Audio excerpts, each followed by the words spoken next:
This is Whiskey Whereabouts. I'm Tim, and today I've got a heads-up face-off within the Ardbeg family. We've got two core range Ardbegs going head-to-head today. In this corner, we've got the Ardbeg 10 year, nothing to prove, well-known, ensconced as one of the sort of top entry-level peated Islays Whiskies. And in the other corner, we've got his younger upstart brother, the 5 year, the Wee Beastie. But just because the Wee Beastie spent half as much time in the warehouse, don't count it out. It's coming with 1.4% more ABV. There's some other differences between these whiskeys. We're going to see how they stack up head to head right now. My whiskey journey has taken me to Scotland and back.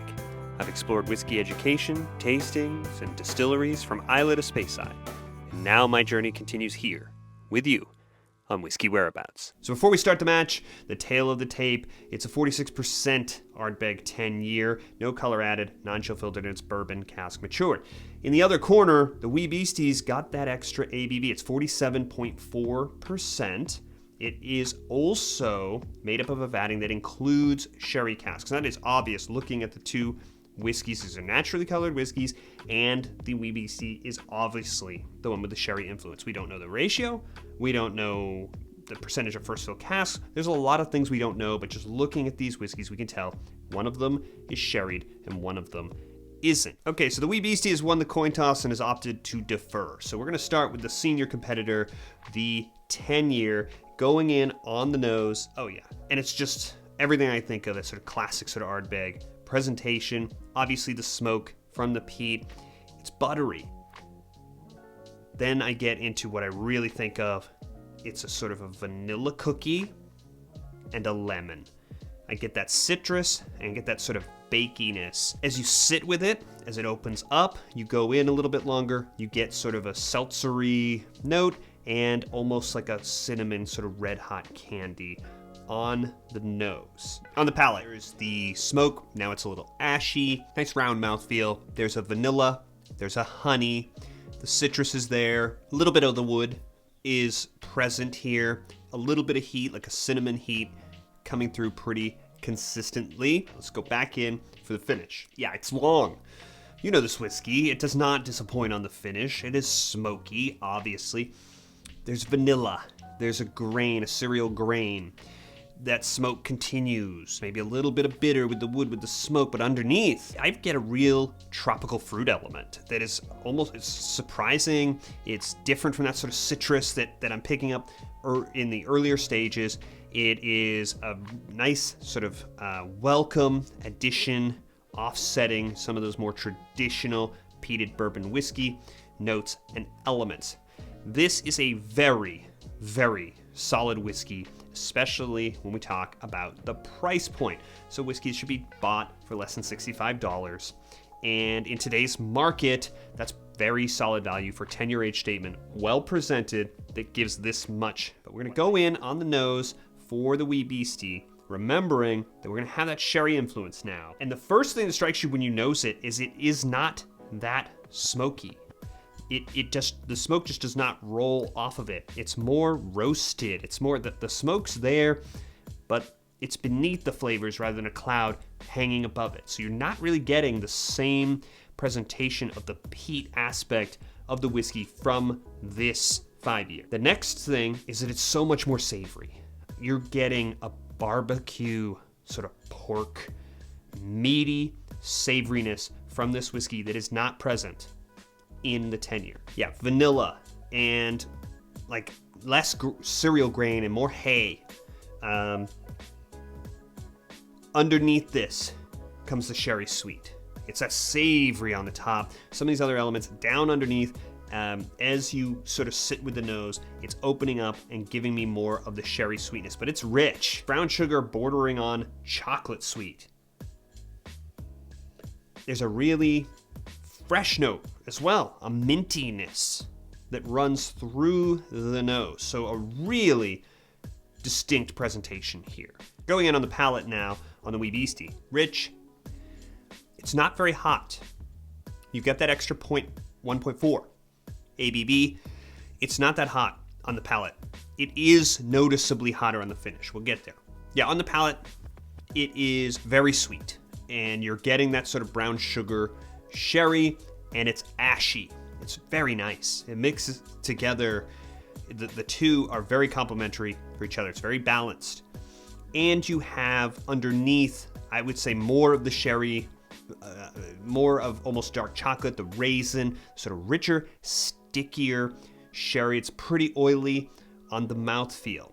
It is noticeably more influenced by the sort of sherry casks, going back for the finish on the Wee Beastie. Yeah, it's long. It's as long as its big brother. It just keeps going, and a nice sort of evolution as it develops.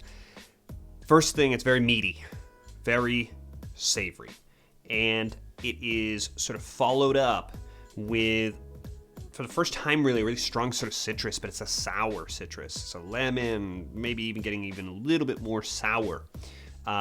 There is a obvious smoky sort of cloud envelope enveloping this finish as it goes. Like I said, at first, especially that first sip here, the finish, you're getting a little bloom here, a little bit of heat, and as I'm talking, I still have a little sort of warmth here in the chest. It is hotter, it has a little bit more ABV, it is younger also, and it's presenting a little bit hotter, just a little, than the 10 year. As that finish plays out, you're going to get the sweetness. You're going to get, it's like chocolate covered berry. So we have two whiskeys that are recognizably similar. We know that they're siblings, but they are really trying their best to distinguish themselves from each other. They're dressed up in totally different outfits. They have totally different vibes, and they're presenting as differently as they can. But watch what happens when we hit the Wee Beastie with just a little bit of water. I'm gonna give it a good, would probably be about 5 drops with my little bit that I have left. Such a huge difference. Just that bit of water has really brought this whiskey right up next to the 10 year. They're so much closer now. Nosing this and going back to the 10, it would be so much more of a challenge to pick out which whiskey was which in a blind flight. Now, with that little bit of water, the water has really brought out some of the core elements here in this whiskey that are found over here. So the first thing is that barbecue sort of meaty element. It's buried in the mix. Most of the sherry is buried. Now I'm getting it's like an almond vanilla cake. Very minty and very berry. And that berry element was there. So in the finish, neat over here, but it's really bringing out some of the more traditional Ardbeg Ten elements, just having hit it with some of that water. It's held up nicely on the palate. The mouthfeel's there, still, despite the water. There's the sherry. Now it's revealed. I'm getting those sherry notes, getting those sort of brown sugar notes on the palate, a lot of overlap. The finish, much crisper, much cleaner now. I'm getting that mint, I'm getting an herbiness, and I'm getting obviously the smoke is sort of running through it. There is a dark chocolate, it's like a cocoa powder, kind of dried sort of element, not as rich. This is a whiskey that I paid $58 for. You're talking about $6, $7 difference between these two whiskeys. If this is a whiskey that is a sort of budget alternative, like a lot of non-age statement whiskeys from distilleries that are there to just be cheaper than the 10 or 12 year entry level core range expressions, which that is not the case here, but with many, many distilleries, that price structure doesn't make sense. 5 years and it's like $7, why don't you just go for the 10 year?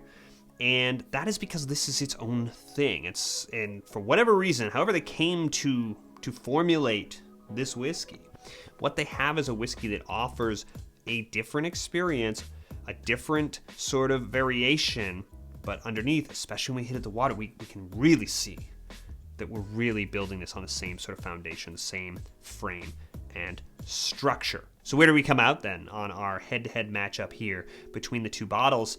You may have come into this thinking, this isn't really even a fair fight. 10 years in the warehouse versus 5. Is this going to be sort of a blowout? The sort of well-established, sort of veteran 10-year keeps the kid at bay in his place. it turns out that this was a much, much closer race than I think I expected and that you may have expected, because this, like I was saying, is not a budget non-age statement whiskey just put out there to hit a budget point that is just straight inferior to the whiskey kind of that we know from the core range. It is its own thing. It has not had that much time in the warehouse. That sherry influence has not overwhelmed it. There is the sweet, big, savory, sweet elements. It's a very nice trick they've pulled to balance all this out with the smoke. And so there's a lot of subjectivity that's going to come into this. I know a lot of folks who prefer the 5-year, the Wee Beastie. It's a totally defensible and understandable position. For me, subjectively, I think I find that I prefer Ardbeg in bourbon casks and not sherry casks. I prefer the Corey Vrecken to the Ugadal. I prefer the 10-year to the NO, and it is very close. It's a different experience. I just think of this whiskey as a just classic sort of balance with the peated elements, playing off those sort of crisp, nice lemon, those sort of bakey kind of elements that I talked about. It's a really nice sort of crisp, rich, clean experience. This is probably my go-to whiskey for people who are looking to get into peated whiskey, because it's not overwhelming, but it is rewarding. It is rich. It's really well presented. There's no such thing in today's market as an underpriced whiskey. Full stop. But this whiskey is a very good value, as well presented as it is, with that nice age statement, and being as close in proximity and price here to this whiskey, I don't think hurts the Wee Beastie. I don't think the Wee Beastie is overpriced. I think this is still a decent value price, and I think the value and that sort of presentation is why I think I prefer the 10-year in a much closer contest than I expected. So I would say 4 1/4 glasses for that Ardbeg 10-year. That quarter point, partly based just on subjective preference and partly based on the value proposition, 4 glasses on the Wee Beastie. Where do you come out? Let us know in the comments. Which do you prefer? I hope you enjoyed this video. If you did, make sure you subscribe. You can press this button that's popping up right over here to do so you won't miss any of the future videos coming. I'll see you on the next one.